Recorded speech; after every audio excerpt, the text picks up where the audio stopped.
All right, thanks for coming. I'm Greg Lindstrom from Little Rock, Arkansas. I like coming up to Ohio. I was raised in a state north of here, which I won't tell you, but it starts with M. But I like coming up from Arkansas because you have really cool weather in the summer. I come from heat index of 115 degrees last week. So I love the climate here. You also got a really great community, and I start off all my talks here. I'd like each one of you to find an organizer today and thank them. You have no clue how much work they have done on your behalf to have this done for free for you. So find Catherine or Brian or any of the volunteers. We've got a sound crew in back. Just shake their hand and say thank you. And then ask what you can do to help out next year. This class, I like presenting, I present this quite often at seminars, is aimed for people with very little knowledge of Python. It's to teach you how to code. We're going to build a game, maybe two, but we're just going to keep adding features. Come on in. They won't see you. We're just going to keep adding features, and if we finish up the first game, we'll start a second game. But I'm expecting you to participate. I'm going to ask you questions. We're going to explain how a lot of very basic things in Python work. So with that, let's go ahead and get started with a number guessing game. This is a traditional, here's a number, guess it. If you're right, you're a winner. If you're not right, you're a non-winner. So how many, you have Python on your computers already? I'm going to be working in Python 3 today. If you're working in Python 2, there's just a couple of changes you have to make. They're not difficult. But if you can, open up idle. So I'm going to go on a Mac or even Windows 8. If you search for idle, you'll see that icon, and it'll bring up a screen with 3 chevrons here.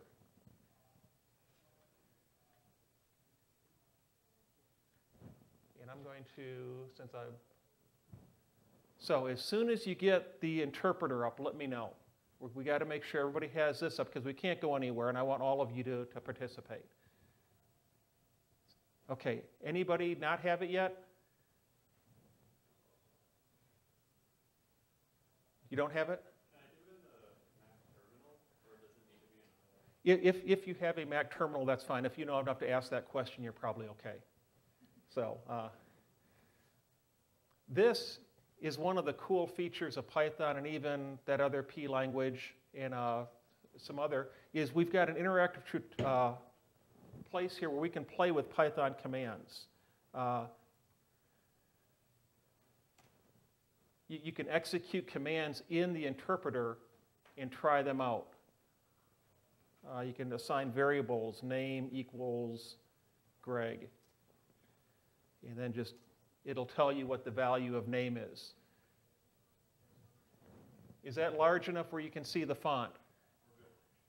Okay. Something that's an Easter egg in here is if you do import this, it brings up what is commonly known as the Zen of Python, which was written by Tim Peters many years ago, which is some of the philosophy. Steve Holden wrote a really great essay that some people take this way too seriously. This is not scripture.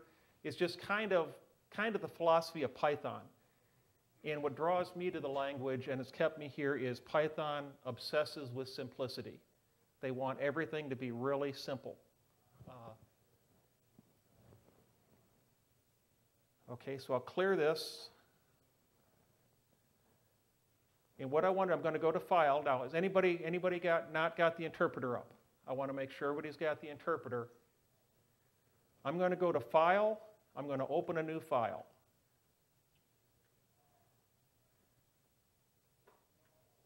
And then I'm going to save it. I'm going to save it in my home directory. I'm just going to call it hilo.py. Python files traditionally end with py. So I'm just going to save it. If you have a directory, you might want to make a directory called PyOhio. And now I've got a file I can play with. So if I put my print statement,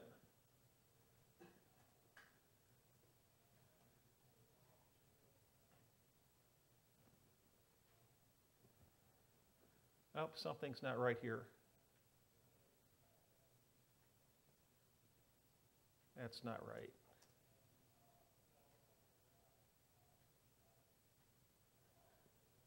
The first thing you should see is it should be color-coded, right? It's an editor, so the print is purple, it's a command. The string on mine is green.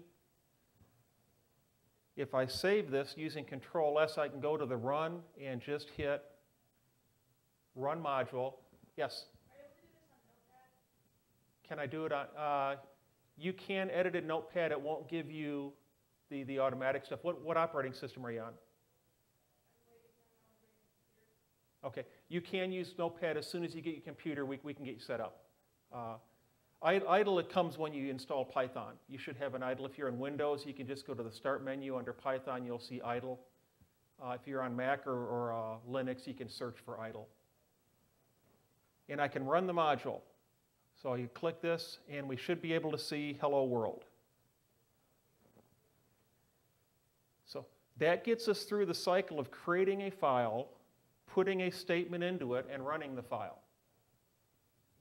Once you have that, congratulations, you're a Python coder. Update your resume, quit your job. Because all programs are lists of statements, right? They get pretty fancy, but it's just a statement, do this, do this, do this, do this. So who's got Hello World working? Good, good. How about over here? We got Hello World? Okay. I'm going to go back to my,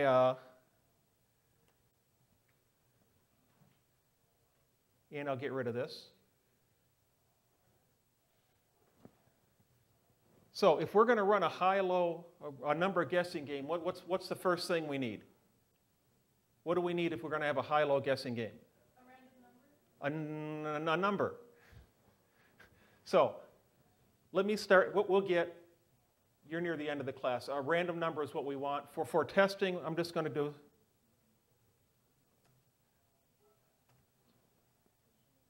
solution equals 42. It's a convention in coding, although not enforced, that if you have a constant, use all uppercase. Some languages require you to use uppercase. If you're old enough to know Fortran or COBOL, Python, you're not locked into that. So I've got a number. Here's my solution. Solution equals 42.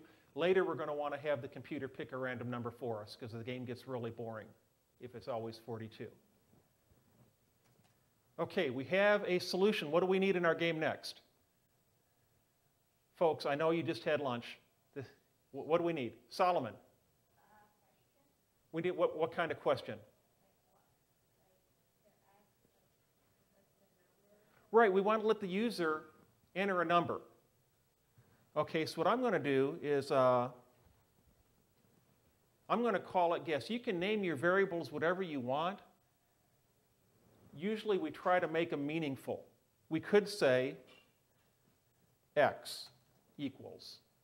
And this program's small enough where that's not going to cause us a lot of grief. But if your program is large or you've got hundreds or thousands of lines of code, later on you might not remember what x is. So I'm going to call it guess equals, and I'm going to use the function input. If you're working in Python 2, you're going to want to use the function raw underscore input.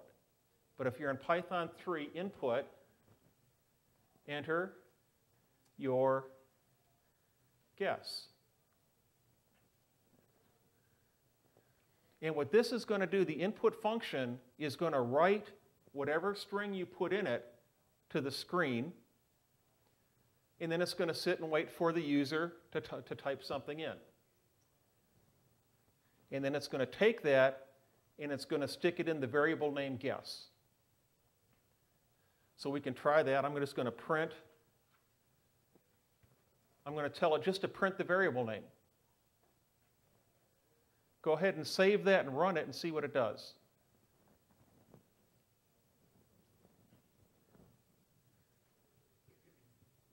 It's neat seeing all the different devices that we're running on today.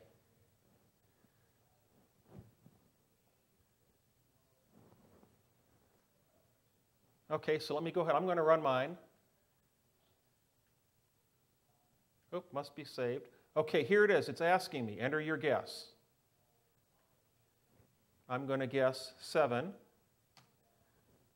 And it's going to print 7 back, so we can get input from the user. That's a good step.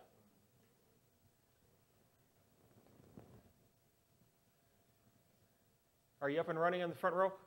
Cool. Good.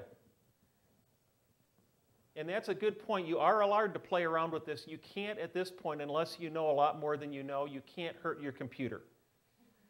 Okay, later, I mean, I won't teach you things today, but you know, you can overwrite your operating system if you want and all sorts of cool stuff. We're not going to do that today.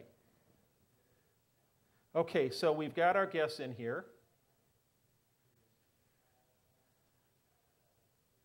I want to limit this a little bit.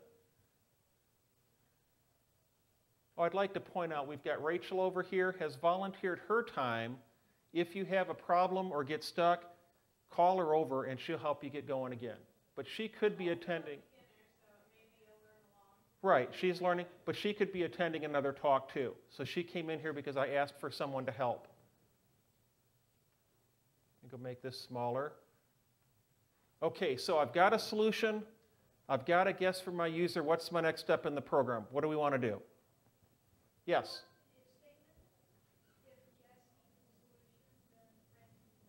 What? What do we want to do in English? Compare what? Right, we want to compare and see if our guess is correct. See, what's your name, young lady? What? Yeah, you. What's your name, sir? I'm sorry. Silas. Now, how are we going to do that? An if statement. You're not supposed to know about if statements yet. Okay, so do I. Oh, okay, so here we go.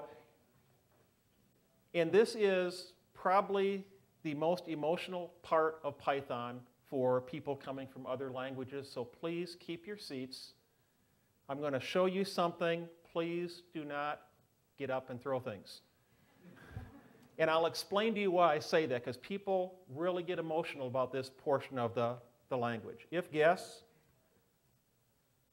I'm going to use 2 equal signs because this is a logical compare. When we used an equal up in the top of the program, it was an assignment station. Put the number into solution. Guess is going to say compare guess to solution. And put a semicolon. A colon. Yeah, I mean, a semicolon wouldn't work. If you hit enter, idle will indent it 4 spaces for you. Believe it or not, this is the portion where people lose their mind. Print, you are a winner. Come on in, there are plenty of seats. Okay, the way Python is designed is that when you have a conditional, you indent the statements underneath it. Anything indented belongs to that statement. In our case here, the print statement is only going to execute if guess equals solution returns true. Okay, so the computer is going to compare guess to solution. If they are equal, it'll execute the statement. If they're not equal, it's going to ignore that statement. Go ahead and try to run it. And go ahead and guess the correct solution. And I'm betting we still have a problem. So hopefully it won't work. So go ahead and give it a try. Are you trying to figure out what the problem is? You all trying to figure out what the... I just love the way you're concentrating on the code. Yes? Is the problem that input is storing the input as string and not an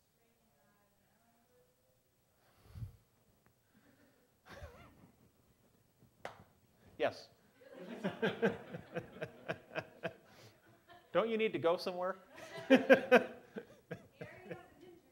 an internship.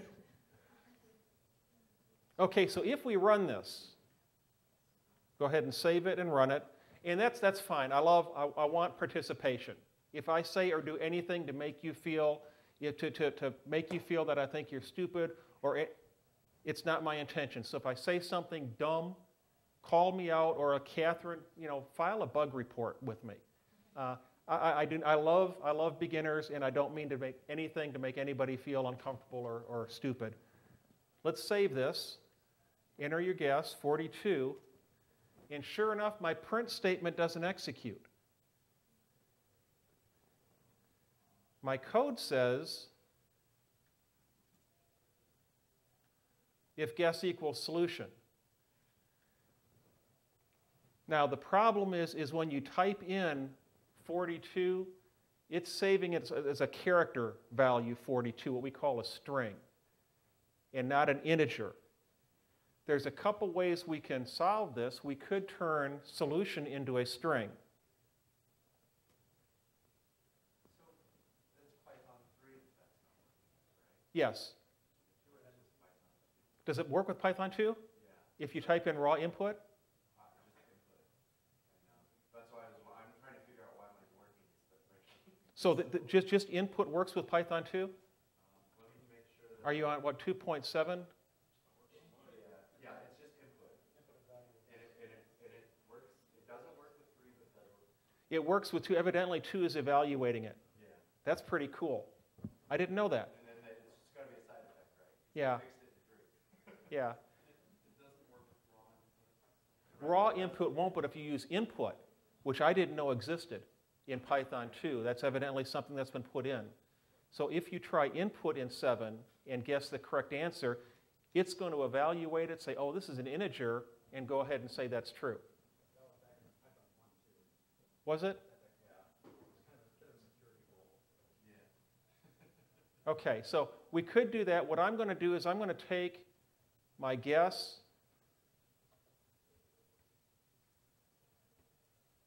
It's hard coding standing up for me. And I'm going to force it to be an integer. And there are different ways to do this, which we'll get to in a second. And there are different ways to catch errors or unexpected input. But this will now, it'll cast, or it'll change the character 42 into the number 42. And so hopefully this will work. Let me go ahead and run it. Look at me, I'm a winner. I feel good about myself.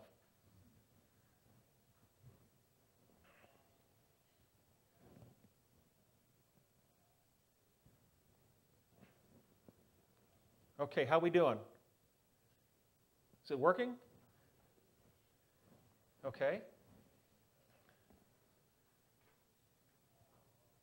I guess it might be nice to, and you can put as many statements as you want here.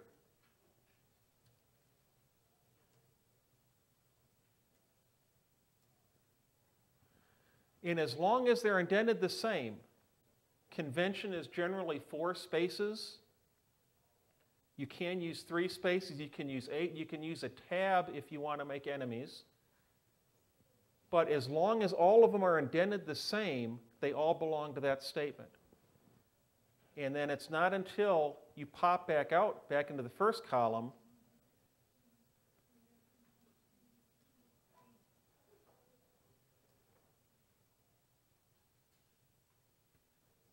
okay, so this print statement will execute every time because now we're out from underneath the if statement. The statements under the if statement are only going to execute if this is true.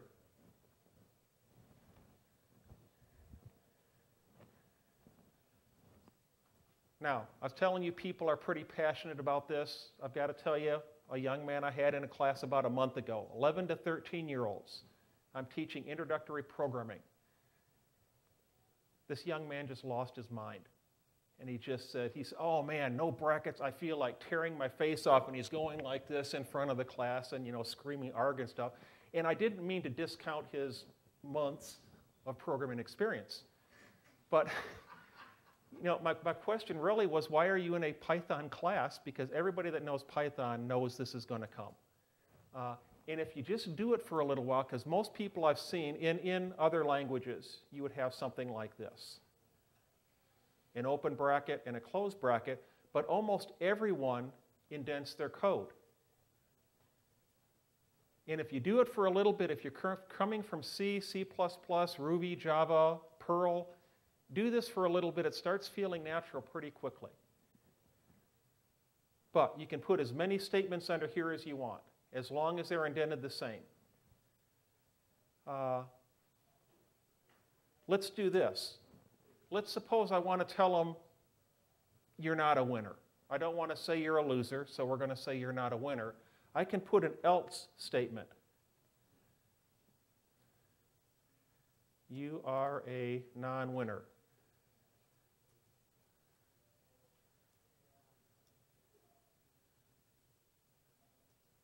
Print, so sorry.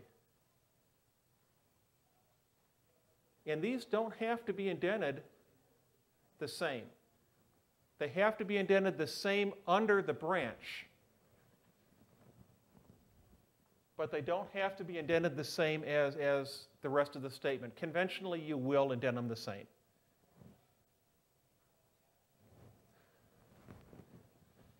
And so now if you run that, you should see you are a winner if you get the correct solution, or you're a non-winner if you get an incorrect solution. That's how you make a decision. In virtually every computer language will have a construction like this. Anybody in here program in assembly language? Right? Don't have if statements in assembly language. What assembly language does is it evaluates a statement. If it's true, it evaluates the next line. If it's false, it skips a line. And so you essentially have to build your own if statements into the language. Okay, go ahead and play with this. Let's make sure we understand what's going on, because we're going to be adding features to this. We're not quite ready to submit our application to EA Sports. We've got to get a couple other things in here.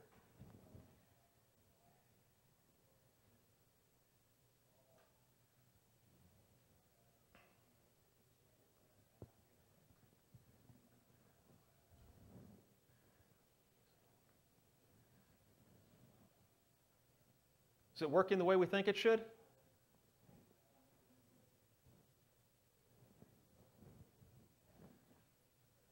Okay, I see one nod. Okay, there's two nods. Okay, we're going. Solomon, you okay? What's the answer, Solomon? Python rocks.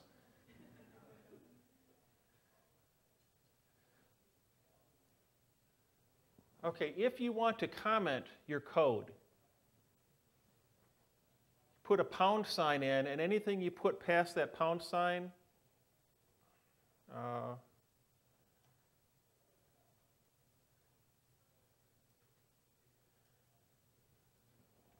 is a comment. The interpreter is going to ignore it. You can put that at the end of lines here if you want it.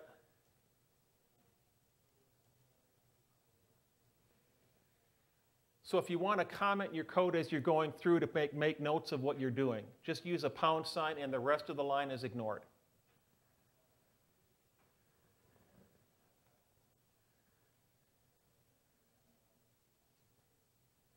Okay, let me test this out to see if we're working okay. Enter a guess. If I enter a guess of 1, I am a non-winner. And you know what? I don't feel that bad about myself. I gave it a good try. Let's go again. If I enter 540, the game is over. And then if I enter 42, I am a winner.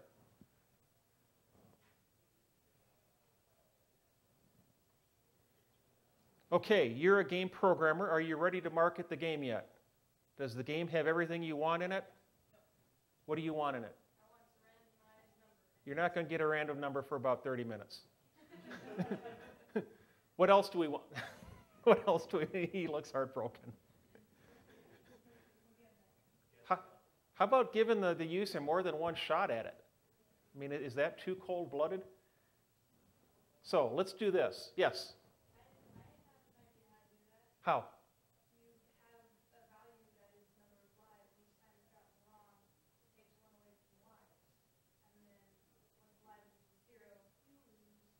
That's a great way to do it. It's not the way I'm going to, because I just think a lot simpler than you do. But that's the right idea. He's saying have a value for lives. Every time you get a wrong life, it decreases by 1. Now, there's a couple ways to do this. Do not do what I'm about to show you. Just you don't need to, but this is one way to do it. We could use cut and paste technology. Okay, here's guess 1, here's guess 2, here's guess 3. It's called CPT in the trade, cut and paste technology. And you will not believe, but I worked for a major telecommunication company where we charged the customer by the thousands of lines of code we wrote. We would do that. We would be actually discouraged because cleaning it up, you could write the code in this much, but if you could, if you have 50 iterations, that's more lines of code. So don't do this. We're going to use another construction.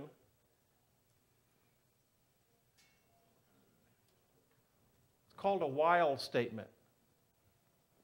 And this is the same thinking as the if statement. We're going to give it a conditional statement.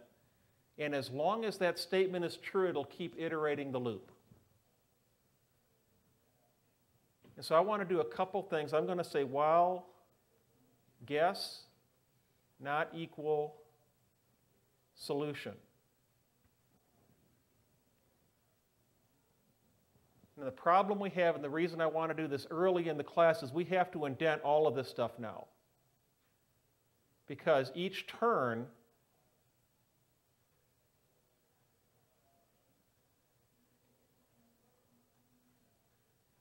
we want to execute all these steps. Okay, so while you're doing that, let's run through the construction. And I need one more statement up here because we've got a problem. But while guess is not solution, do this loop. It's going to keep going over and over and over this loop until guess equals solution, and then it'll kick out. The problem we're going to have is up here.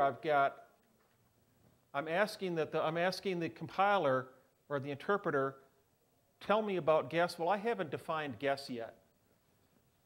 So right before the while loop, I'm going to say guess equals none, which is a keyword in Python. It's not 0, it's not the empty set, it's just none. So I have no guess. None does not equal 42. So the while loop is going to be true. Yes? So does none cast it as any type of variable then? No, none is a specific type. I mean, guess exists as a reference. It doesn't get defined as an integer? No, it gets defined as none, which is, it's a great thing. It's like not, null in SQL. So we have no guess. While guess doesn't equal solution, so that's true, none does not equal 42, we're going to keep doing this. If you put that in your code and keep executing it, or just execute it, it should let you guess multiple times. And then when you finally get the correct solution, so up here, we're saying guess does not equal solution. So if guess equals solution, that makes that false. It'll kick out and the game is over. So go ahead and put that in and try it. I still think we might have a problem. I mean, it'll work. But I think it's going to give our user infinite guesses. We may want to do something about that. What's that? Now we're going to get to your idea about a number of lives. Hold on. Let's make sure we're all together. But we want to put some limit on the number of guesses they get.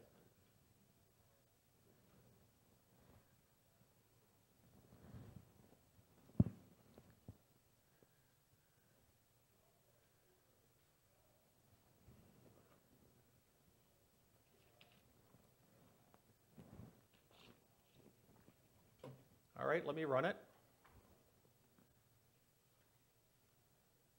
Guess is 1. Oh, guess is 2. Guess is 3. I'm going to go ahead and take some of this verbosity out of here.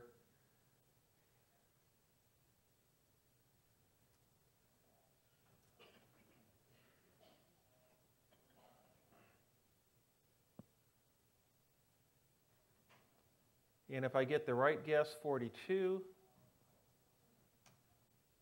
I'm a winner. So it appears to work like I'm expecting it to.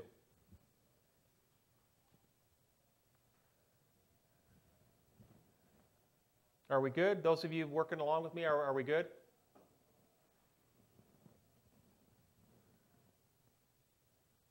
Okay, I'm going to get rid of, I don't want to print the guess. Now what I could have done is I could have just commented that out.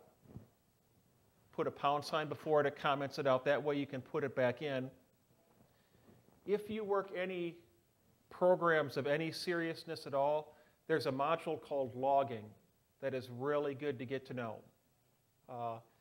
It lets you log different level messages, turn stuff on or off. You can send it to files. You can send it to the screen. We'll look at it a little later, I hope. But the logging module is one of your best friends.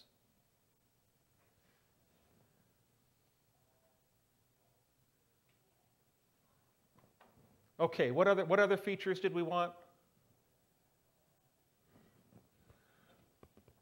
We happy we're going to market this? Could we sell it? Let's limit the number of guesses. How many guesses do you want to give the user? 5 guesses? Okay.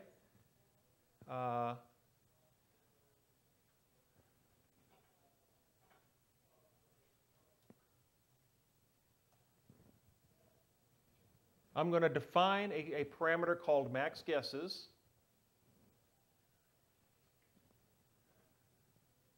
Down here, I'm going to start with guess number equals 0.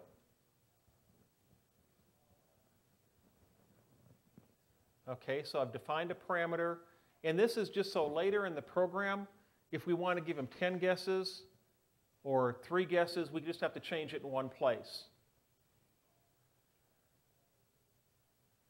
Once I get into the while loop,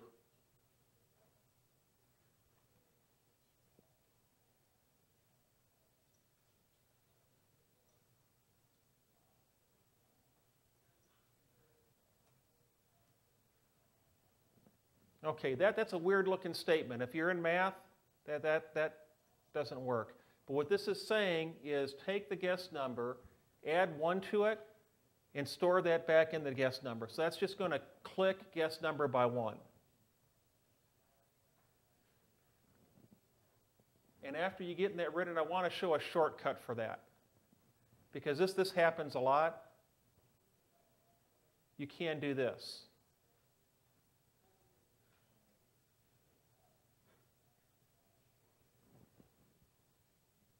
So that's just saying take whatever values in guess number and click it by 1.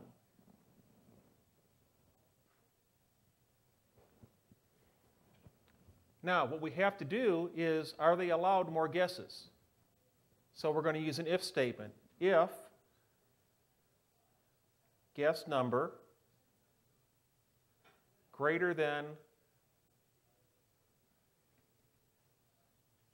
max guesses, break. That doesn't mean break the computer. That just means break out of the innermost loop you're in. We're in this while statement. This is going to say if guess number equals max guesses, and we could even put a sorry, no more guesses for you. Something like that. Once they reach their 5th guess, it's going to execute that print statement, then it's going to break out of our while loop.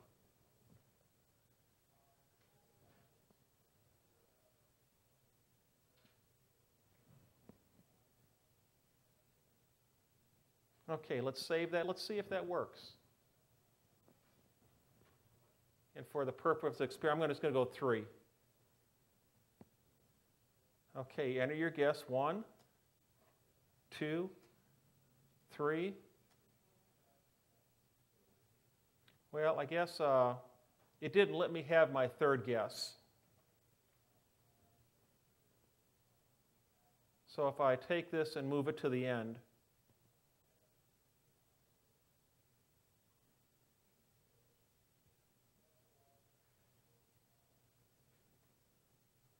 that should let me, so 1, 2, 3.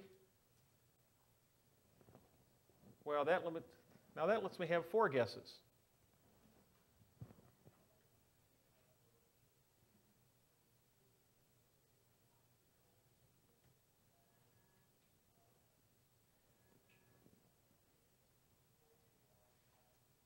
Okay, so I made it greater than or equal to. So this is what I put in. Oh, I'm sorry. Thank you.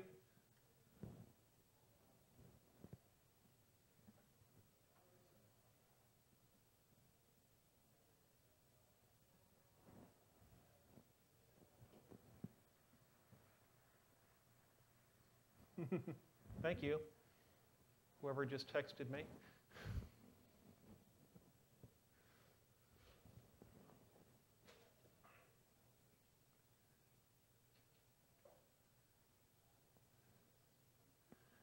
Okay, another true story.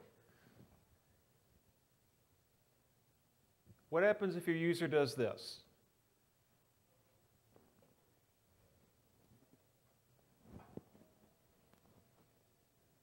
Now, you think that's stupid. I had a coder, now admittedly he was trying to cause trouble. We had a survey where we're doing it, said type in today's date. He typed in June 13th, 2015. And it wouldn't take it, and he said, well, that justifies me not having to fill out this survey. Okay, well, he's no longer with us, but what if the user does something like that? It blows up. Yes? Well, it's telling us, yes, right here. We've got a value error, invalid literal, for the int function. The int function doesn't like you typing in THREE.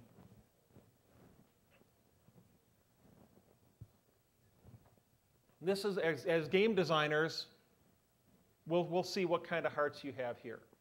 Should that count as a turn against the guess, or should that not count as a turn against the number of guesses? I've got one not. No, they're saying no. You guys are too kind. Yeah, there you go. It's marketing. This goes back when I worked, and I'm not saying this to toot my horn. I worked with some very bright fellows at NASA for a number of years in the solar physics division. These guys all had postdoctorate degrees. I got to design software for them to analyze some really cool stuff, but it's where I developed my attitude, lovingly, that you assume the user's an idiot. Because these guys were solar physicists, they were not computer scientists, and so I worked really hard to make the software try to catch every mistake they could come up with. Back when I was starting computer science, back in punch cards, if you can believe that, you just assumed your user wanted the job to work correctly. A little later, there's something called the hacker ethic, back in the 70s and 80s, maybe a little earlier, that said you shouldn't have to put a password on a computer, because if you're a computer person, you have the integrity to do no harm. Okay? Move along to the 90s, and everything got locked up because the user's trying to hack on and do stuff. Now, hacking back then was an honorable title. If you were called a hacker, you were respected by your peers.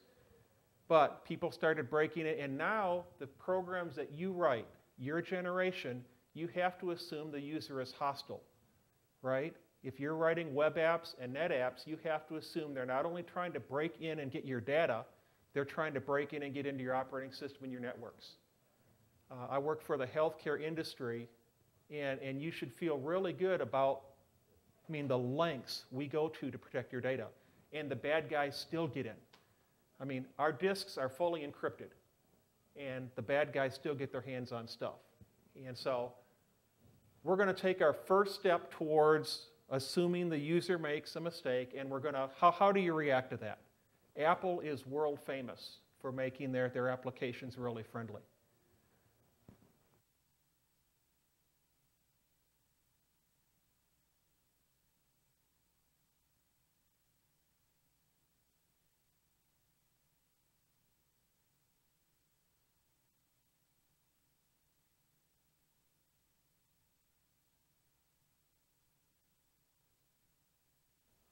What's happened in red there is called an exception. Our program has thrown an exception because something exceptional has happened, exceptional in the bad sense of the word. What we're going to do is there's a mechanism in Python to let us catch that and handle it so the program doesn't have to barf all over your screen, which is a technical term. So what I'm going to do, this is going to be, do we have a battery for the this is going to be really hard for me to code with the, okay. So right here, where we're trying to evaluate this, there's actually a try statement in Python. Thank you. Which literally means try to do this. And you can catch exceptions. Oh, I'm sorry, wrong language. So you say except, and then whatever is in this block will happen. Now you can do an except like this. I'm going to be moving around too much, I'm afraid. And it will catch every exception. That's generally, excellent, thank you. Excellent. He was up here going, okay. This will catch every exception. I don't want to do that because I only want to catch the exceptions I'm expecting to happen. So I'm going to say catch, and this will tell you this is a value error. So I'm going to say,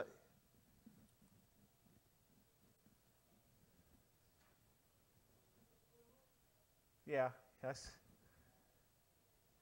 And that's going to catch a value error, and then we can do whatever we want. Print, please enter an integer.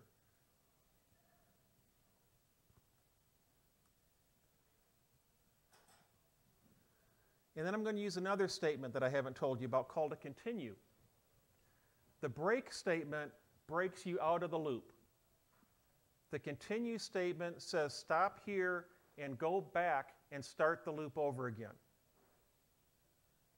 So what this should do is enter a guess. If you enter in something that can't be converted to an integer, which you could put a decimal point, I believe, you can type something in, it should tell you, please enter an integer, and then pop back up to the top of the loop. And since we haven't clicked the guess number yet down here, our user can do that as many times as they want. If we weren't quite so kind-hearted, we might put guess plus equals 1 up here, so every time they start the loop, it clicks it. Has anybody got that working? Are you actually running Python on your phone? This is so cool. Okay, so let's try this.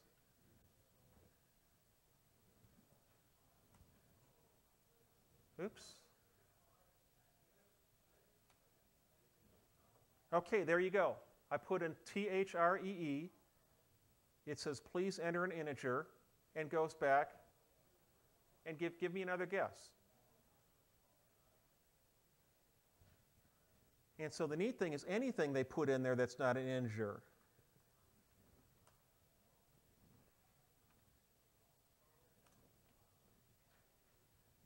You know, our saying is if you ask for the address, expect their shoe size.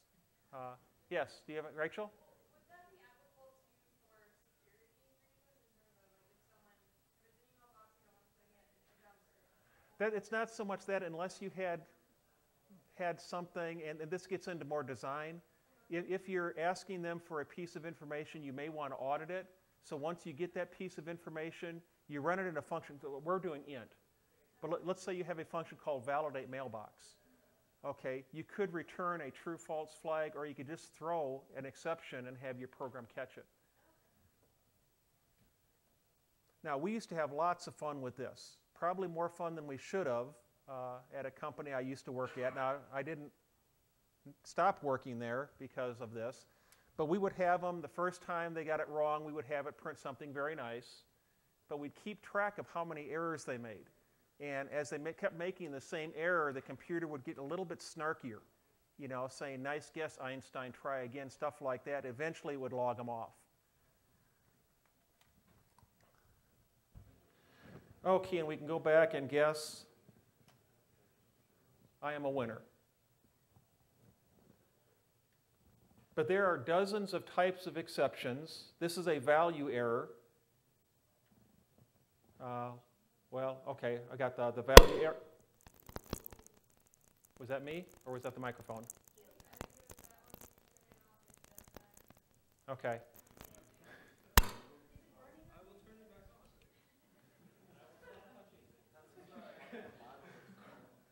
But you could hear, let's say you had another exception. There's an exception called a type error.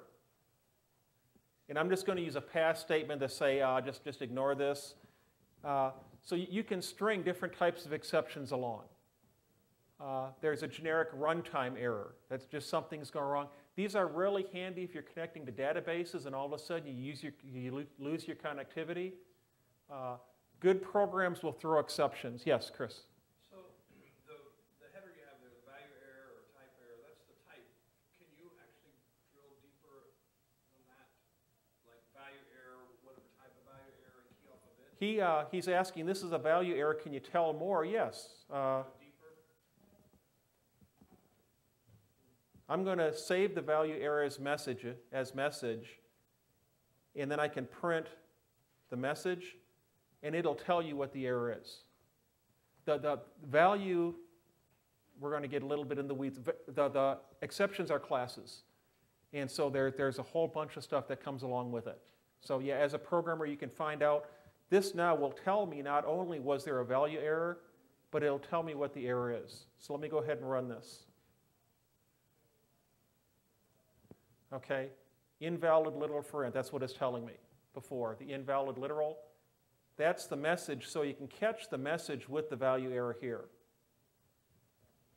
And so you can react to that. A lot of packages, we use pymongo to connect to the Mongo database. It'll throw pymongo exceptions. I do mostly database, and that's why these examples are coming up. But most programs or libraries you deal with will throw exceptions, and you can catch them and find out what's going on. And in like C and Java and Ruby, exceptions are really expensive, right? They unwind the stack and they do all sorts of stuff. In Python, you can use them just as decisions. I mean, they're really lightweight. Yes? Do you have packages in Python? Yes, you have packages in Python. Matter of fact, we're about to, because this young man is just dying for a random number. And we're just about ready to get you a random number. Yes? I think when you enter a value, is it possible that it could throw two different types of exceptions and you can capture them both? I don't know if that makes sense. I think for any given mistake you make, the library is probably going to throw just the one exception. Now, we could probably, I think for this one, an invalid literal is pretty generic, because I'm thinking, could we put a hex value in there? Could we, and good testers. I mean, if you want a fun job, testing is a great job because you get to break things for a living, and that's the kind of mindset you need, is what can I do to this thing? And like I say, unfortunately, the bad guys, are even more advanced. But I think it'll just throw the one exception, but you can't have different types of exceptions for different types of errors. I've lost connectivity, the disk is full, I don't like you, I don't, whatever. Back row. Not on the error handling, but on our if statement where they're guessing the value. Yes. Trying to guess the solution. How would you nest the if statement to then turn around and say, well, your guess is too high, your Excellent. Excellent. He's saying, I'm telling you you're a winner or you're a non-winner. He's saying, how about we give him a clue for the next round? Okay, and he's talking nested if statements. We could put another if statement in here. But what I'm going to do, there's another branch to the if. And I don't like this. You can lose your mind, but don't throw things at me. It's elif, which is short for else if. So we're going to give it a second condition. So if guess equals solution, you're a winner. Else if guess is less than solution, print too low.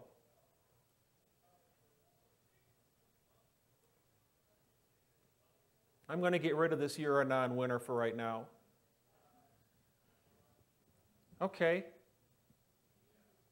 How can I handle if it's too high? Go ahead and try. Can you add another else if to an if statement? Can you have any number of else ifs you want? Okay, you already know the answer. Elif, actually, this could be an else. Print too high.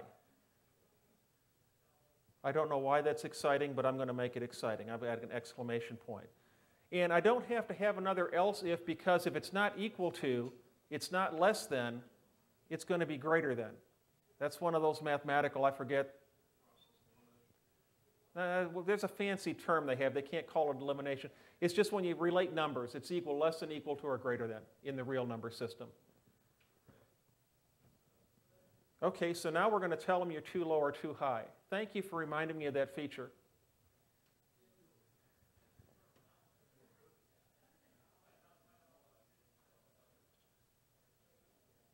And what we could do here is if you are a winner, I think you're probably done playing. So go ahead and put a break statement there. And what that'll do is it'll break out of the loop. So if you're a winner, I guess we did because we got back to would equal.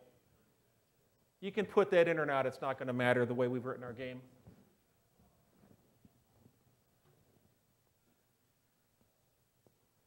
So let me save it and run it. My guess is 1. Oh, too low. That's cool. My guess is 250. Oh, it's too high. My guess is 42. No more guesses for you. Oh, but I'm a winner. Oh, but I do want to break because I don't want to see no more guesses. I'm going to break out.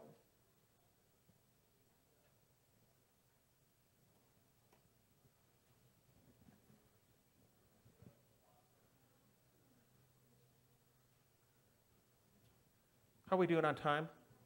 We're an hour in? Okay. Might be able to wrap this up in a little bit, and then maybe we can either do Wheel of Fortune type of game or like a war card game. But we got a couple things. You're just dying for a random number, right? What? Oh, there's more than a statement. You're going to be glad you came. Right here, I'm going to make you happy. You're looking for a statement? I'm going to give you a whole library. I'm going to go back to the interpreter. One of the strengths of Python and most modern languages, to be honest, are the standard library that comes with it. In fact, if I go to python.org, documentation, 3.x, there's a library reference. If you go to python.org, for documentation, there's a library reference. There are dozens, if not hundreds, of libraries waiting for you. So unless you really want to write an XML parser or a datetime library or just about anything, there's lots of libraries. Now, it turns out there's a random number library. Random numbers are surprisingly difficult to generate.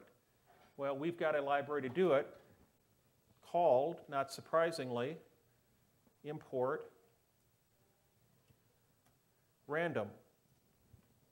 There's a random number library just waiting to hand us all the random numbers we want. You can even sort them if you want. Now, since the website's not working, I'm not alarmed. So I will make this a little larger, and I will type help random. And it's going to tell me all sorts of cool stuff about this library.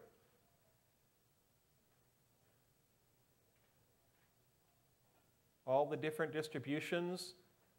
There's a shuffle function. If you make an array and you want to randomize it, you can shuffle your array. But the one I like, the one I'm interested in, this one right here. Oh, that's right. Well, this is the interpreter. Guys, I'm fading now.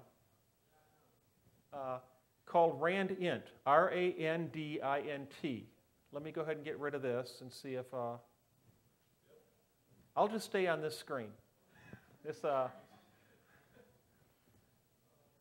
So I'll just show you up here I'm going to import random. There's a ton of library functions. We could just include them all in what's called the namespace, but then you've got a gazillion things that you may not want in your program. So Python's only going to bring them in if it thinks you want them or if you tell it to. Stuff like the standard I/O, that's in the program. We're going to import random.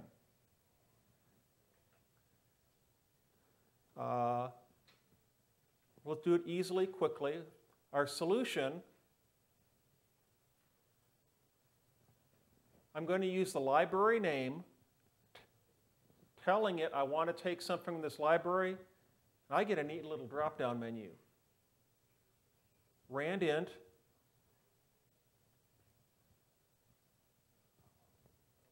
And I'm going to give it two numbers, a low limit and a high limit.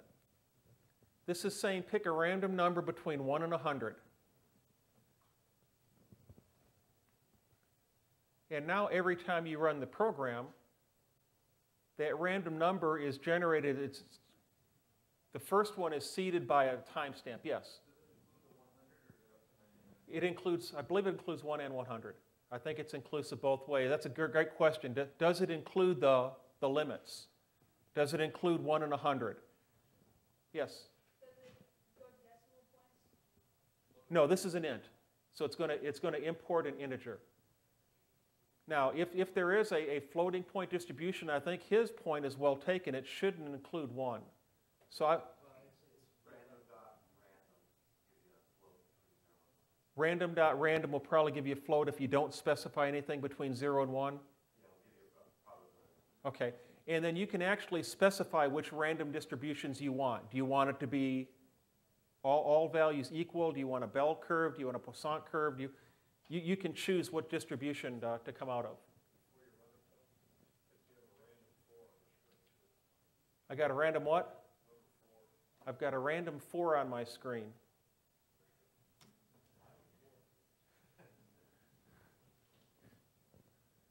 It's more fun when things start falling apart, isn't it?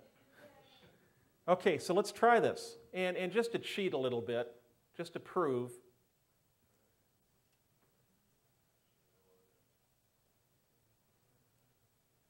Well, I won't do that because I haven't shown you how to print stuff yet. We're going to print a couple things. Now I'm going to go to run it.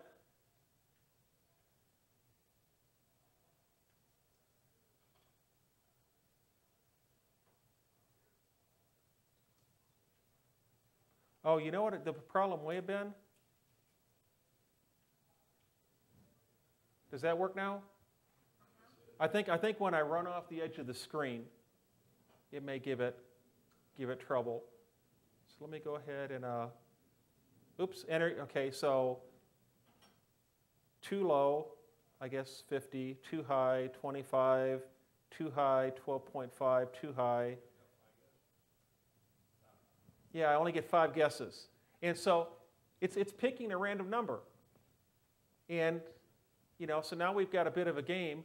The only thing I don't like is this kind of like when I go to the dentist and he tells me I've got a cavity and he fills it. I don't know if I've got a cavity or not. Maybe he just needs a payment. I shouldn't say that because I really do like my dentist. How about we have the program at the end tell you this is the number I was thinking of, just so you know. Oops.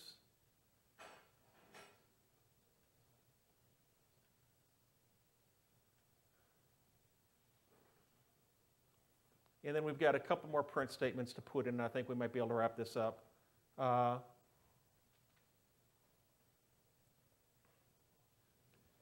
If guess not equal solution, print, I was thinking of, okay, Python East is in here. Do I show them the %D or do I show them the format? Does anybody? Format? Okay.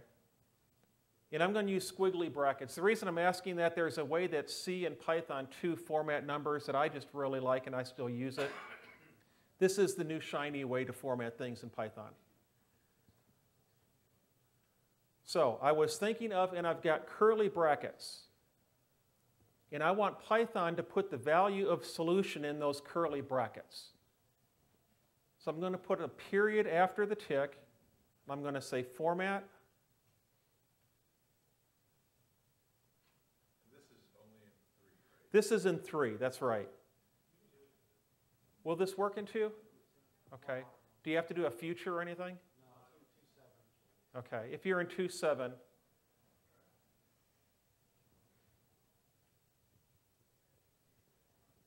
I don't use it because I started out in 1.4 or 1.5, and doggone it, this modern stuff, I don't need it.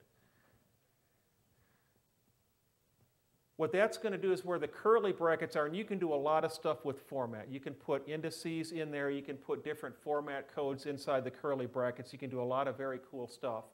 It's going to take the value of solution and stick it there. And so now if you play the game, and if you don't get it correct, at the end it should tell you what number it was thinking of.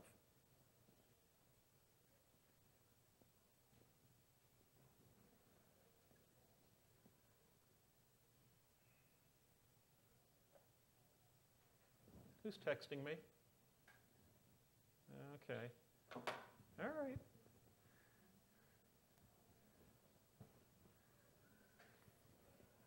Does that work?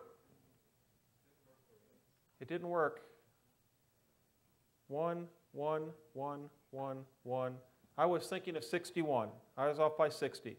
So this should work. Now notice that this is back in the first column. This is out from underneath our while loop up here. And so this is going to print, or this is going to evaluate when we pop out of the while loop. So we've got curly brackets here, the string ends here, got a period, and then a format with the solution in it.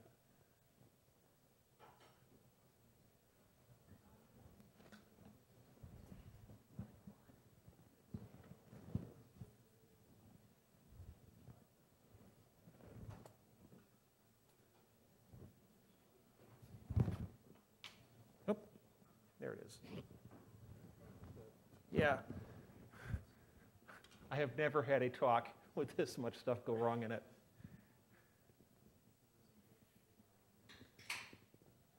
Good. I like the little side conversations going on with it.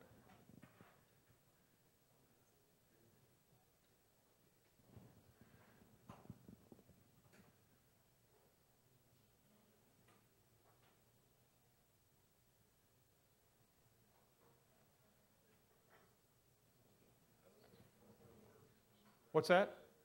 So the command format, I was just trying to think about it. It's treating it like a class, isn't it? It's based off the string class. It's a method on the string class. Okay, we could put, yes. What do I what? Okay. Here's the other way you might see.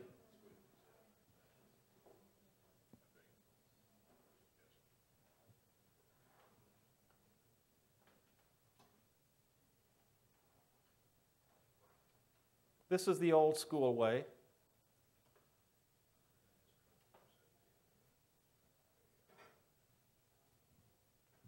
Where you use a % and a format code. So %D obviously means an integer.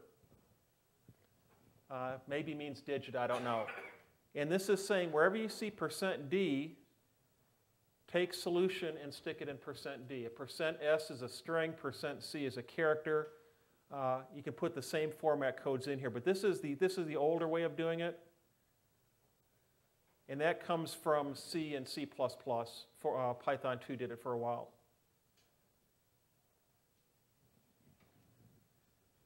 We can put a couple more features in this if you want to, or we can move on and start another game.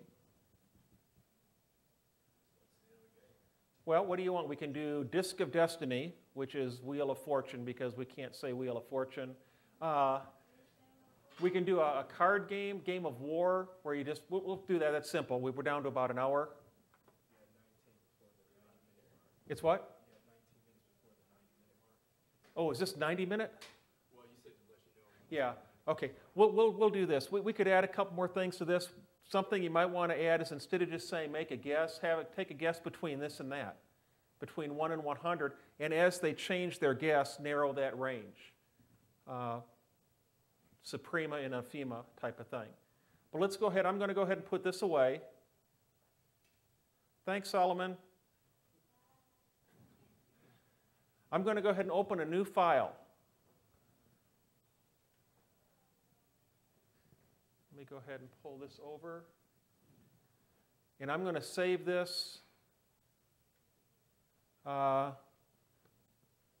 I'm going to call it war.py. That's an aggressive word in our society today. I don't want to offend anybody, but it's what we call it. If we want to come up with another name, we can. It's where you have cards and you slap a card down and the higher card wins. Okay. Okay, so go ahead and get a new editor up. And we're going to need decks of cards. There are stuff you can buy out there. There are libraries for this. There's a really good, if you like games, there's a really good package called pyGame. P-Y-G-A-M-E. It's a really cool package. But we're going to go ahead and we're going to make our cards manually because I want you to see something called a for loop. And then if we get cocky enough, we might try some of those comprehensions that Catherine was showing us this morning. Yes? Are we going to make like decks of cards with arrays? Or? Yes. Yes, actually with lists. Unicode has cards. Does the Unicode, yeah, and the Unicode actually in Python 3 is based on Unicode. It's got all sorts of cool symbols we could do. We're going to keep it pretty easy. Let me start with suits equal. And I'm going to create in Python what's called a list or an array in others. And I'm going to make a list spades, clubs, diamonds, hearts. And I'm going to put that inside square brackets. That makes a data structure called a list. There are 3 data structures you really want to understand if you're going to work in Python. It's the list, the tuple or tuple, depending on where you were brought up, and the dictionary. A 4th data structure is the set, but if you understand those 3 data structures, you can do virtually anything you want to do in computing. Okay, so let me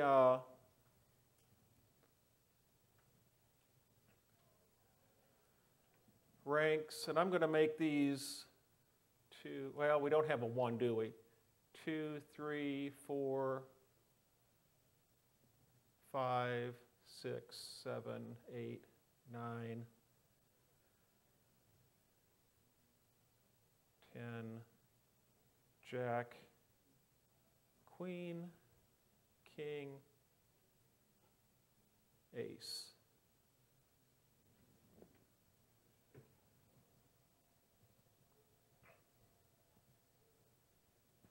Our Perl coder just left, and I wish he were here to have him.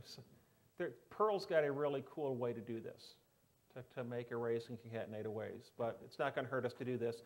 So I've got a list of suits and a list of cards, ranks. And I said, did anybody sit in the super intermediate Python 3 talk this morning?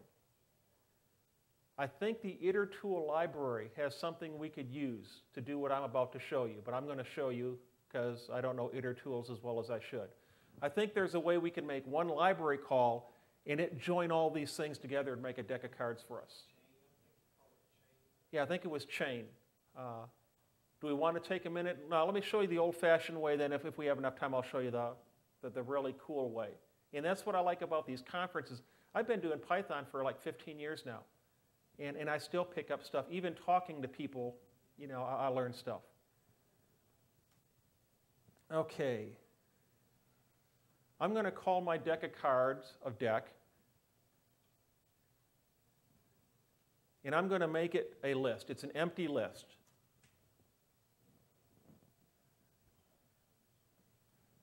Yes? In terms of syntax, you capitalize the name of the list, but then obviously the empty list is not capitalized. Is that just personal preference, or is there a best practice there? Traditionally, if it's a constant, it's all caps. And since I'm not going to change suits or ranks, I make it all caps. And then the deck is lowercase because we're going to mess with it. We're going to do some things with it. So I won't make it. Whenever I'm doing stuff like this, you notice I'm pointing to my screen, which doesn't help. They're plural. And a lot of times if I have like a list of records, then if I use the for loop, I'll say for record in records type of thing. But that's just personal preference, but it's pretty common in coding. Okay, what I want to do is I want every permutation or combination. You're not going to care, but one order matters and one order doesn't matter. Okay, I want every... Yeah, right, exactly. I want to make my deck of cards. So there's a really cool statement called a for statement in Python. Matter of fact, other languages have it. So I can say, let me show you how it works first.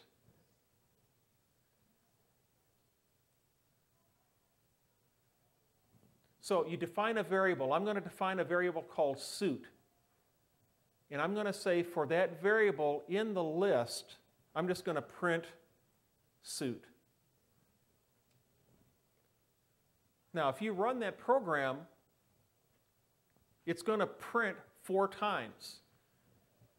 It should print spades, clubs, diamonds, and hearts. So it's going to say for suit as it walks through or iterates that list. Catherine talked about iterables this morning. We're going to iterate this list. If I run this, I should get 4 print statements. Look at that. Spades, clubs, diamonds, hearts.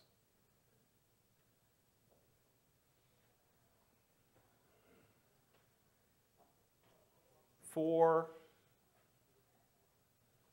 rank in ranks,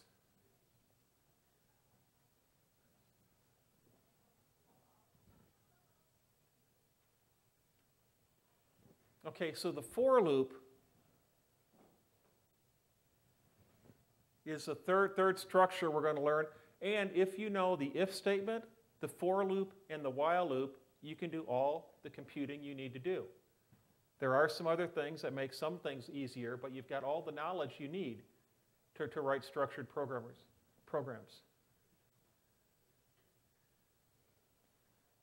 Okay, the problem is I want each rank for every suit, correct? Right now I've got the suits printing off and I've got the ranks printing off. But I can do something like this.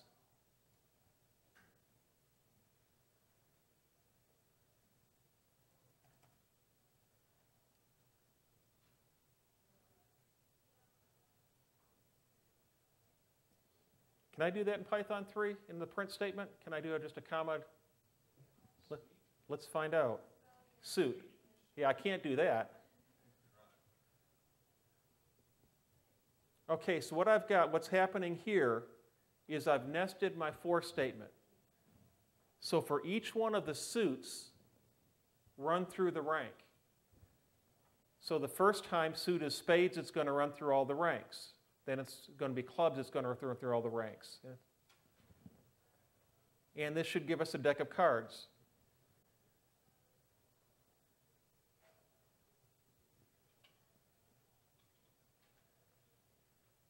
Oh, we're going to be a little tight on time, I'm afraid. We'll just keep going.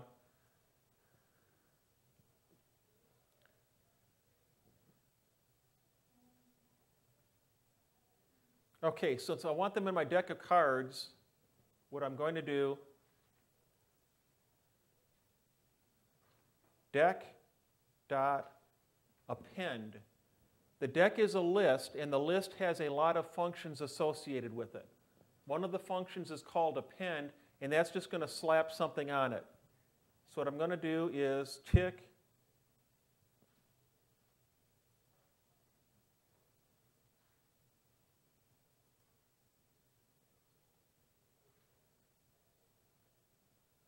we'll do it.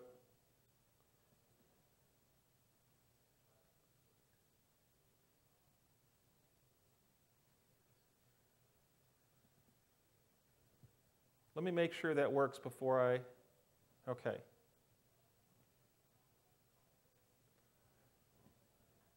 So, on our deck, we're going to append curly bracket, open, close, curly bracket, open, close, and there's no spaces between any of those. It looks like there are. The format statement is going to take the suit and stick it in the first slot, take the rank, and stick it in the second slot.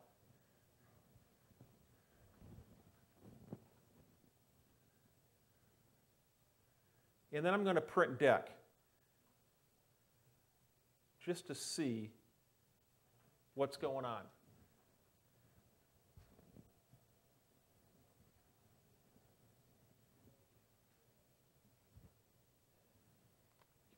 You sound guy, are you comfortable with Python?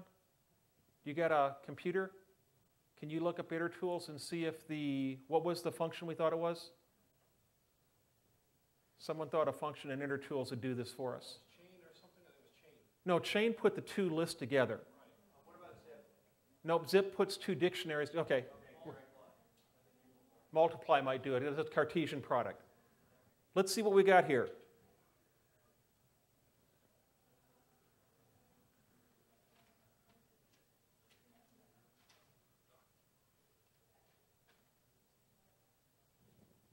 Well, why are you not showing me?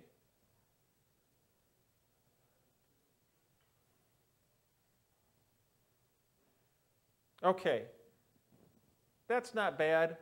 I want to modify it just a little bit. One thing is I want the rank first, and instead of the name of the suit, how about we just do the first letter?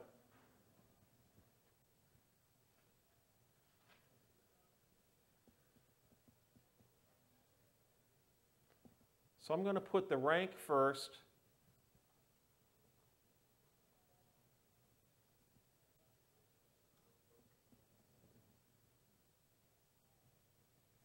And then I'm going to put a 0 after suit, and that says take the 0th element. Computer science people like starting counting with 0. So the first, this is in position 0, this is position 1, 2, this is position 0. So I think if we do that, we'll get our deck of cards. I think we're going to be able to shuffle our deck, deal them. Okay, that's what I got. 2 of spades, 3 of spades, 4 of spades. Ace of hearts.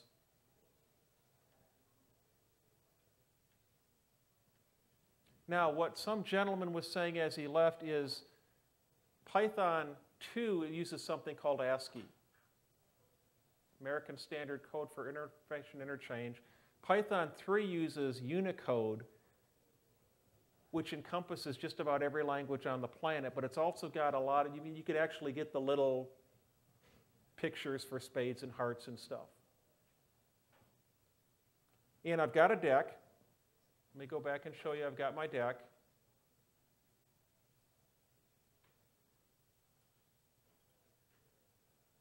But it's sorted. So we need to shuffle it. Well, guess what? The random library has a shuffle method. So I need to, last time we imported random, that brought in the entire random library, which isn't that large, not a big deal, but I want to do this. From random, import, shuffle. And this is just going to bring in the shuffle method from the random library. So after I print deck, I'm going to shuffle my deck.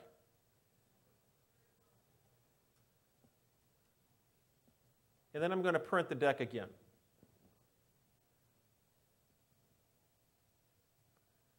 Notice this time I didn't have to do random dot shuffle, because when I did this from random import shuffle, it's going to bring shuffle into the main namespace of the program. Back when we brought the random in, it just brought the random library, so we had to say random dot shuffle or random dot randint. And there we go. Here it's sorted. 2 of spades, 3 of spades. Here's our other deck. It's now shuffled.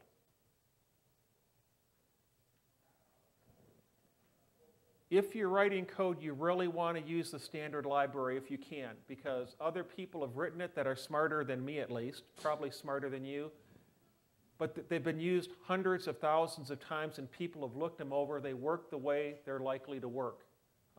If you want to write something for random numbers that's fun for a project, but not virtually everything, but just about everything that you would do a lot of, somebody's written for you. If it's not in the standard library, odds are somebody's written a library or a package to do it for you. You can import packages. Okay, we've got our deck.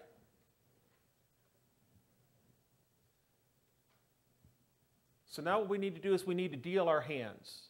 How many players? Let's go with 2 players. So let me call it hand 1.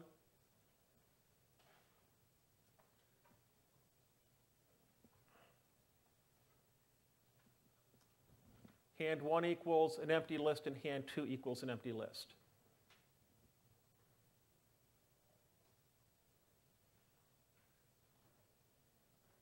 How do I want to do this next part?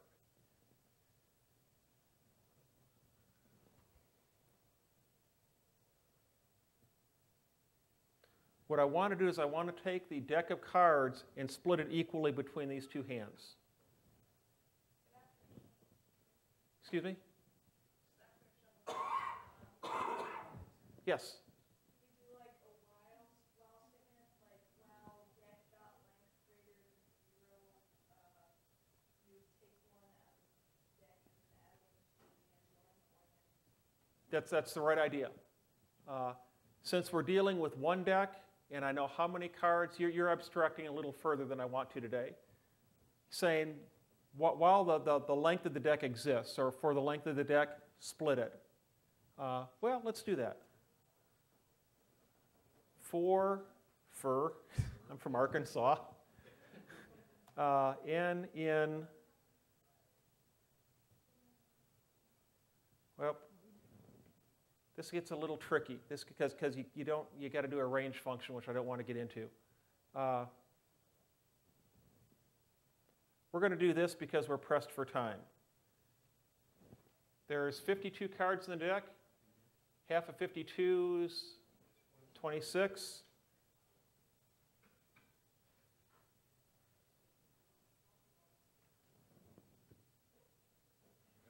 Python arrays, and this is more than I wanted to get into today, but I'm going to tell you what's going on. Python arrays uses something called slicing. So I'm going to take that 52 length array, and this is saying go from 0 to 25, and put it in the first hand, and put the rest in the second hand. Yes? How does you know that we're talking about deck when you say that? You know what? I'm going to hire you. Thank you. And the reason this works, if you're in a card game, right, you go player 1, player 2, player, they're randomly shuffled. So there's nothing that's saying I can just take half and give to player 1 and half to player 2. Let's see. Print hand 1.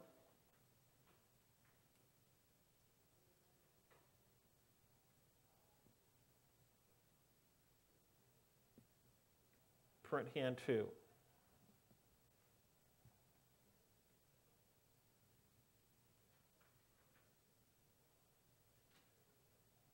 Okay, so start with a 7 of hearts, 2 of diamonds, 6 of clubs, 6 of diamonds. Okay, and they're the same length, so I think we're good.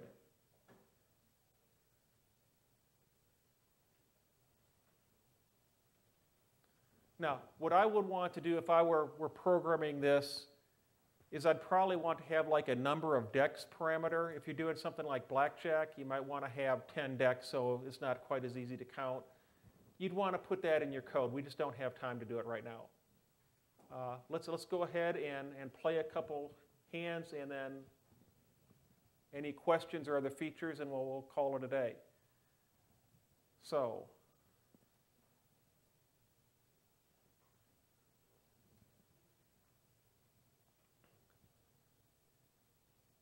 We have arrays with cards in them.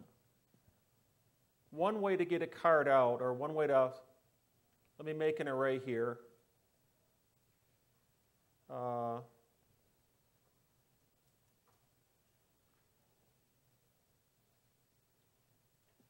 You don't have to do this. I just want to show you a function I want to use. So I've got an array with deck in it. If I deck.pop 0, that's going to take the first element off the array, and now it's gone. So what I've done is I've popped the 0th element. You can give it whatever element you want. I see a couple of crinkled brows. So, Does push then do the opposite? yeah, push and pop. But I'm saying from deck is an array. Array has a bunch of functions associated with it. One of those is called pop, so just dot pop. And 0 means the 0th element.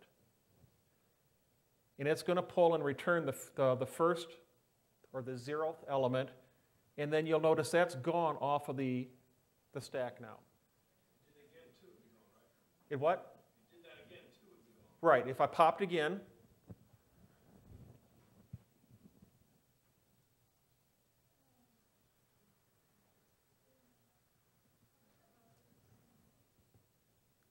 so where that's going to come in handy for our game is I'm going to pop the first card off each hand and compare them. And that's how we're going to play our game. Yes? Are you up by value? Or Like by value, could I say like pop the value 2? yeah. I don't know. I think pop takes the index. I think I can do this. Since this is too long, I think I can do a deck.pop1, which was the first, right? This was the 0th. This is the first. And so if I say pop index 1, you can't pop by value. Now what you can do is there's a list method that says what is the index of this value. I could say what is the index of 4, it would return 1, and then I could pop 1. So if you want to pop a certain card off, but that's the equivalent of dealing off the bottom of the deck, isn't it? If you start, give me an ace, or, let the other player play their card, and then you say, give me the card that's 1 greater than their card, type of thing. But yes, you can. So great questions, by the way. So back to the game.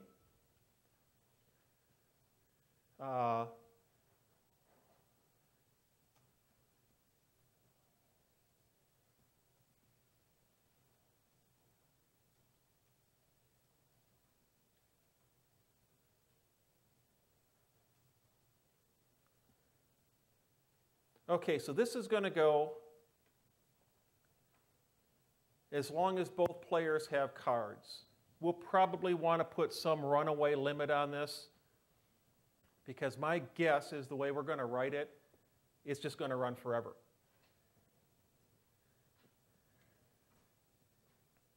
So hand number equals 0. I'm going to do this. Hand number plus equals 1 if hand number greater than 1,000, break. I'm putting a runaway condition in my loop just because I don't want it to run forever. If it does run and run, you just Control-C it. Would you behave?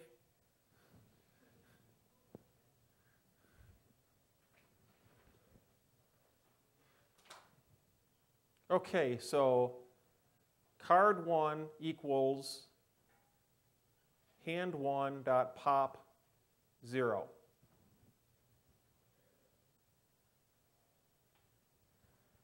Card 2 equals hand 2 dot pop 0.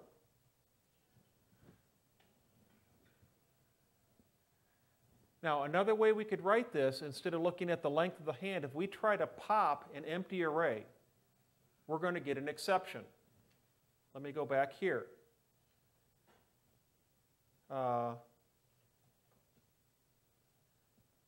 I deck.pop, so now deck is empty.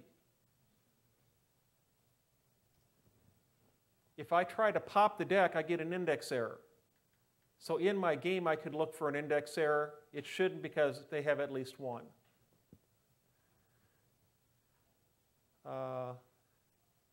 Print card 1, card 2.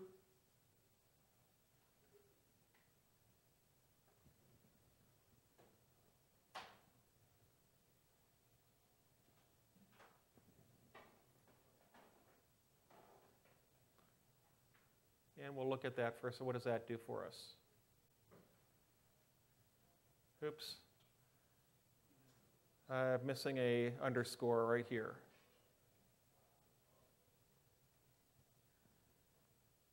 Okay, so we've got our cards.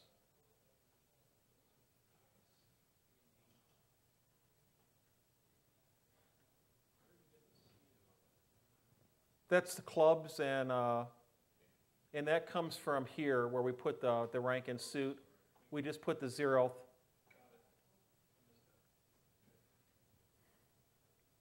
So now we need to compare,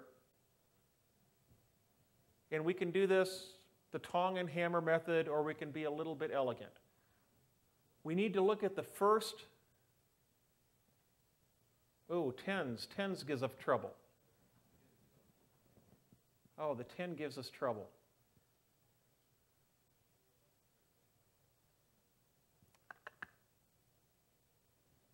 Okay. Yeah, there's a way to do it. There's a way to do it. I forgot this was a little more complicated. The other one, blackjack, is even worse than this. But let's go ahead and do this.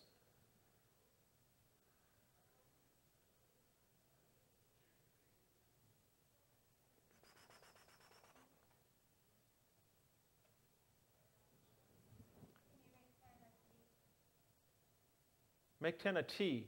Yeah, that makes life a lot easier right there. Thank you. Well, these are all strings. That right there is going to make our life so much easier because she was not stuck in the integer mindset. So now what we do is we're just going to look at the first position.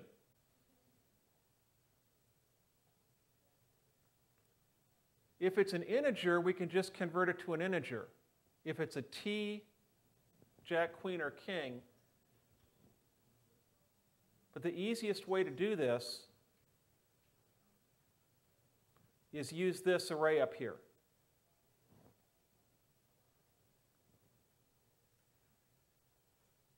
So value 1 equals ranks.index. Let me get this done and I'll explain what's going on.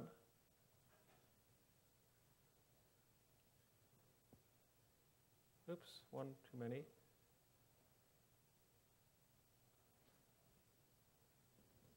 And this is what you were getting at a little earlier. This is going to say take the first value in the card, be it a 1, 2, 3. It's in their ranks up here. I don't have a pointer. I guess I have a pointer here.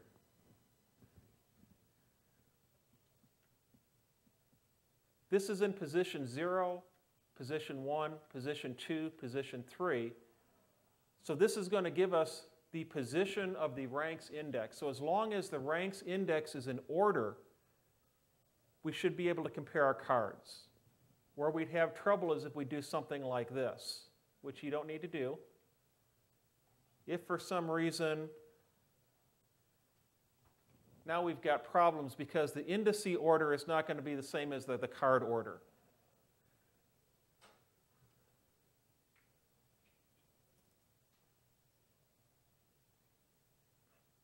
And just to test it, I'm going to print value 1, value 2.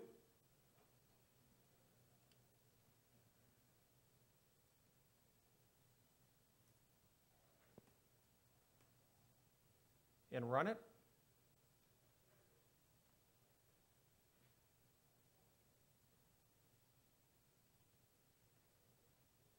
Okay, and you see we're getting the index values. Now they're in the correct order, but they're not the same as the card value. Does that bother anyone? It really doesn't bother me. But if you wanted to, since this is position 0, if we wanted that to be 2, we can do this. We can just add 2 to the index, and then if I run it, a 6 is a 6, a 9 is a 9, a T is a 10. If that makes you feel better, put a 2 plus index. Mathematically, it doesn't matter. My friend up here, what's your name, sir? Yeah. Irvin? I agree with you. But I was married to a woman that it would drive her nuts. So we're doing this.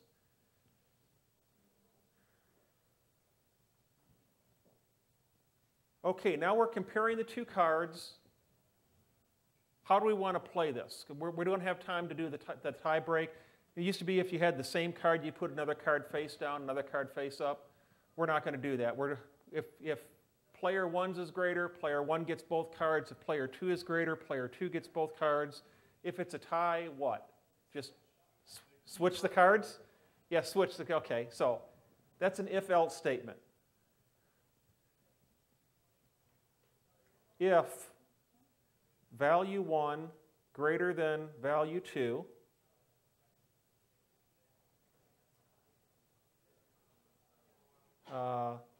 hand 1 dot append value 1, hand 1 dot append value 2. Player 1 gets both cards. If value 1 less than value 2, going to use cut and paste technology. Excuse me, do you want to append the value or the card? The card. Thank you. Who had that? Who caught that? Thank you.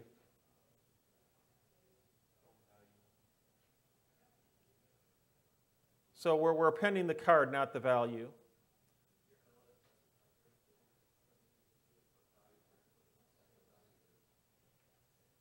Boy, it's like the third time I've spelt that wrong.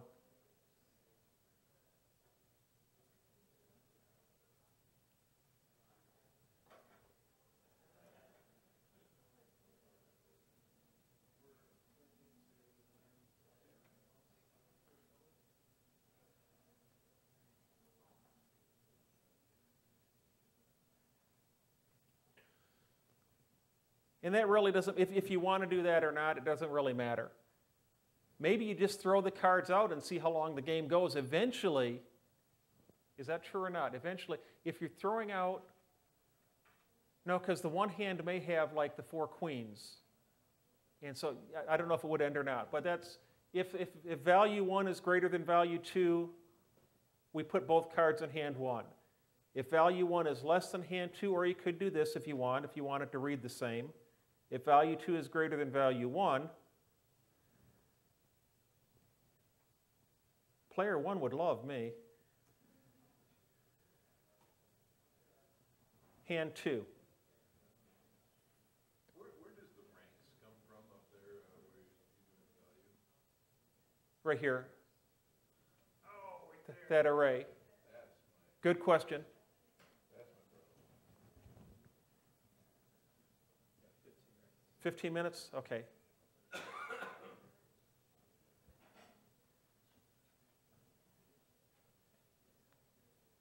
Okay, and then since I'm going to run through 1,000 iterations of this thing. Once we get out, print player 1 has cards dot format length of hand 1. The length function will tell you how long the array is. So that'll tell me how many cards. Let me do player 2 the other way to print so you see both forms of output.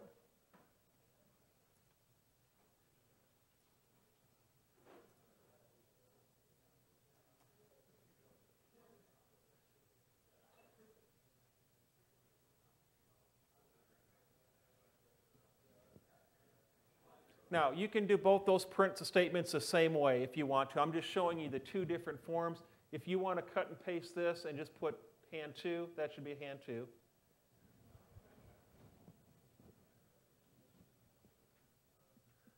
And then we'll see.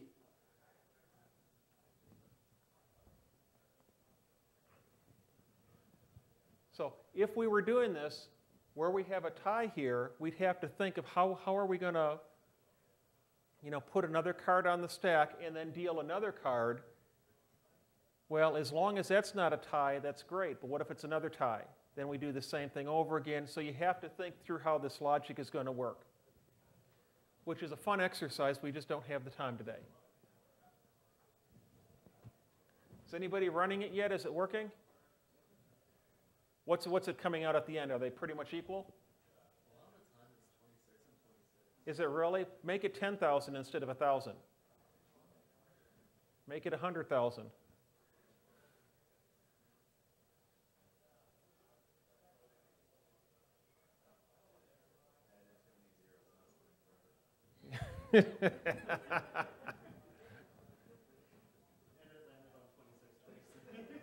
Are we? I guess the larger you get, the more statistically probable that is. Yeah. Because the ties don't have the advantage anymore, Yeah. like the winning and wars, you don't skew results. Yeah. So It's coming out 26-26 every time, which is a super fun game, isn't it? Yeah. Well, yeah, war never ends. Let's.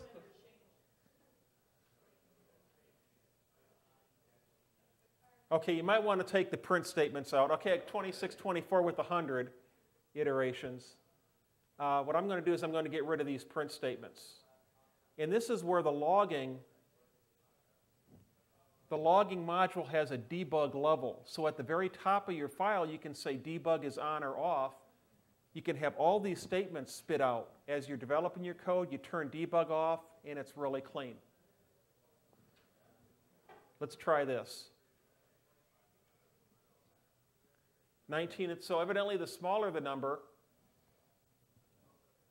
Let's try 50, well, 26 would be one run through, right?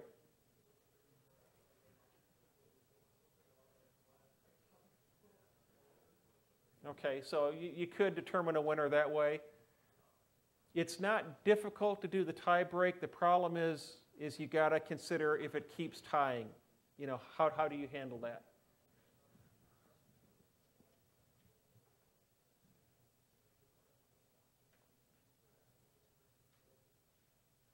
Okay, we've got 10 minutes. There's not much more to get into. What I wanted to show you is a bunch of different constructions. You're not going to be able to sell these. Don't quit your day job and say, you're a game programmer now. What I wanted to do is show you if statements, for statements, whiles, exceptions, a standard library, that kind of stuff. And hopefully you have a better idea of stuff. If you want, I don't know if is my address in the program, my email? If you want to email me, GS Lindstrom. I love newbies. I love teaching this stuff. Let me.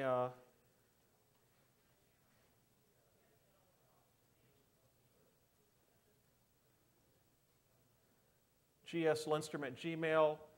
You can get the Arkansas Python Users Group. You all are extremely lucky to have a really strong community here in Ohio. I mean, the community here in Ohio is one of the best in the nation.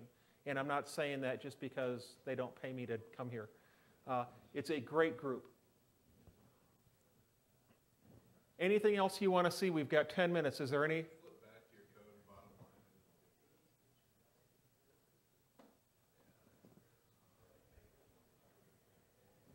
line. And I should point out, if I were doing code in production, I wouldn't write it this way. I mean, there are a lot of extra traps and error checks I'd put in. But that'll come as you write code and as you get spanked a couple times for making mistakes. I actually, at one point, erased the entire GTE production library because I told it to. And it's like Linux. Okay, he's super user. He says delete the production library, you know. Now, fortunately, we had great librarians, and it didn't take long to put it back.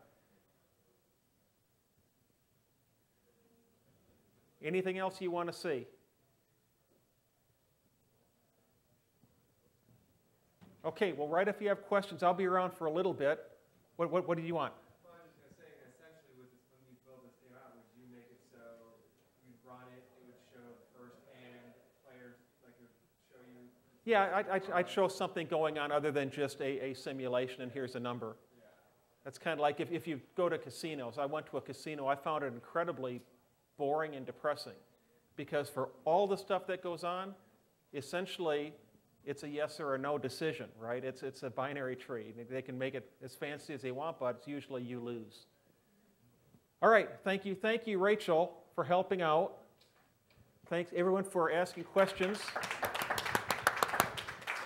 Thank you, sound guys, and every one of you, before you leave, will find a volunteer and thank them. Please, I'm really serious about that. They do a lot of work. Okay, see you next year.